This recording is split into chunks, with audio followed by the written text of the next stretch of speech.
میں بازار ہے، پرانے وقتوں کی بات ہے، وہاں پہ ایک بابا فیروز ہوتے تھے، پیشے کے لحاظ سے موچی ہیں، پیشے کے لحاظ سے موچی ہیں، جوتے کاٹتے ہیں، بھوسے بناتے ہیں، لیکن ولایت کے مرتبے پر فائز، وہ جس کو فند و نصیحت لگاتے ہیں وہ اس کا اثر لیتے ہیں، لوگوں کی طبیعتیں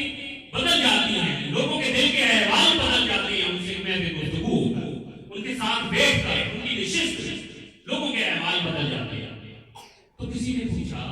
کہ بابا آپ ایک موچی ہیں، موچی مطلب چھوٹا کام، ایک چھوٹا کام ہے نا، چھوٹا کام کرتے ہیں اور آپ ولی اللہ ہیں، اس کے پیچھے کیا راز ہے، کیا وجہ ہے اس کی؟ آگے سے بابا فیروز نے بڑا قیمتی فکر نے کہا میں نے یہ جو 40 سال بھوسے بنائے ہیں،